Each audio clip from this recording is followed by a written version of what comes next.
A drug addict's life is a montage of freeze frames. Like the night I was driving and noticed the disquieting red and blue strobe in my mirror. As I slowed the car from 95 to a casual stop, that's when I realized I was wearing a bathrobe and green plaid pajama pants. I hurriedly took count of how many drinks I'd had in the last few hours, remembered the half-gram of heroin in my lumpy pocket, and the variety of other unmentionables scattered around the car.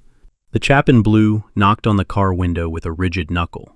I slipped my half-smoked cigarette into a can of flat Mountain Dew and lowered the glass. I told him none of my secrets. He said nothing of my nightwear, the hour, or my unsteady hands. He cautioned me about deer darting across this stretch of road. He was forgiving of my speed and returned to his vibrant cruiser without issuing a citation. I must have seemed tired instead of drunk. I had reached a point where I could consume generous servings of brandy without appearing drunk.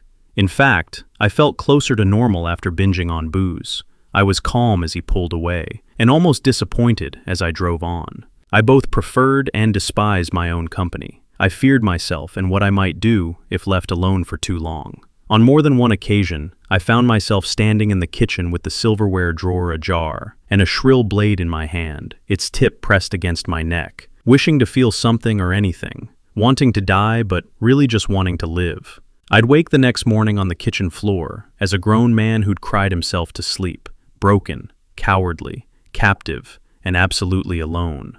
I tried parties for a while, always feeling optimistic right up to the point where I'd reach the crowded room, then see a few dozen faces I'd rather not meet. In my social unease, the effort that went into forced conversation was exhausting.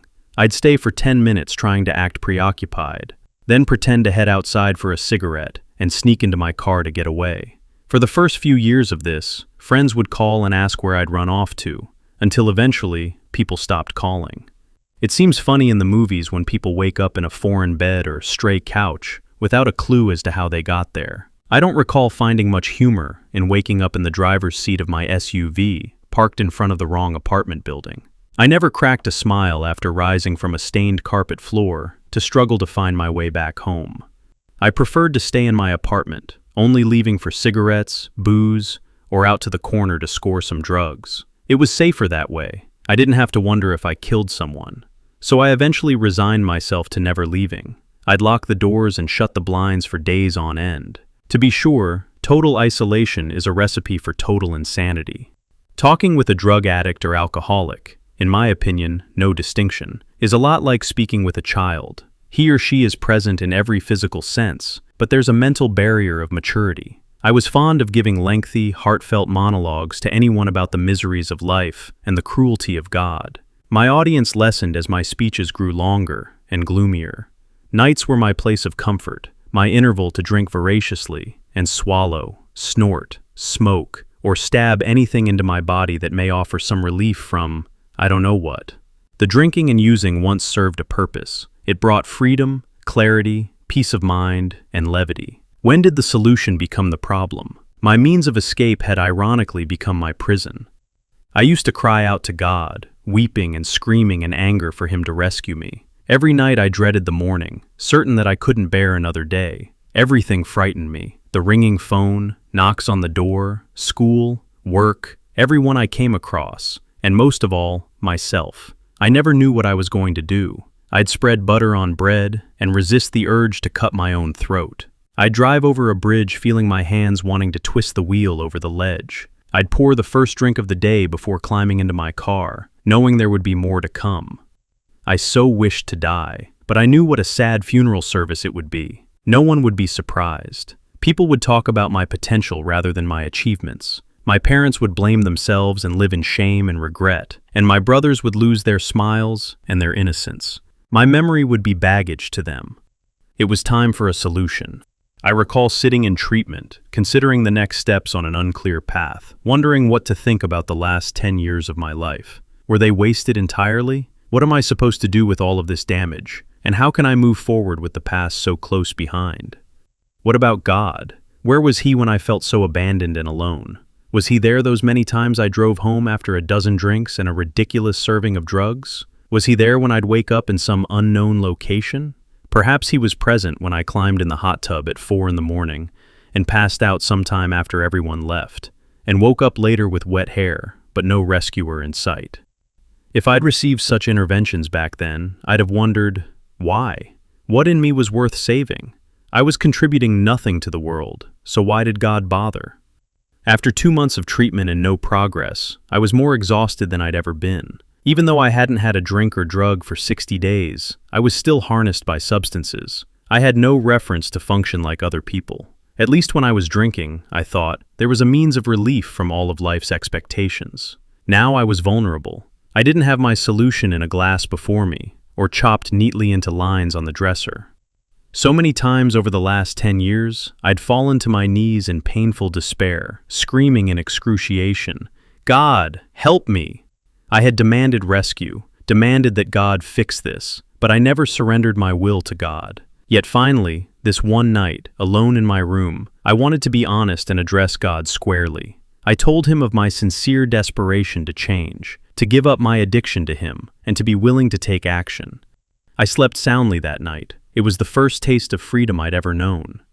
The difference between that night's prayer and all the others is one crucial and powerful word: faith.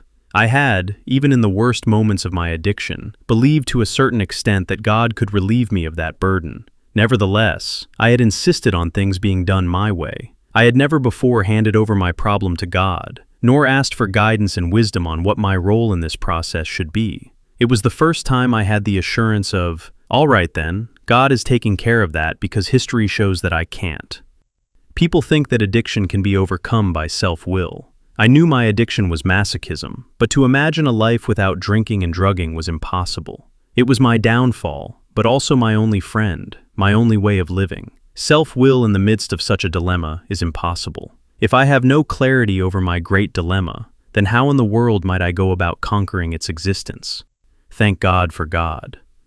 Addiction is a crafty, relentless, seemingly unmovable force, but put addiction in the ring with God, and it's a joke. Though self-will and human power are inadequate in my struggle against addiction, the power of God has no limits. I have no doubt that addiction is one of Satan's favorite weapons, since the disease seems so eerily similar to what I would imagine it's like to be possessed. Recovery from addiction truly is a spiritual battle. My recovery program is simple: seeking God, whether I feel like it or not. I try to follow what Paul wrote in the Bible to his friends, who were also followers of Jesus.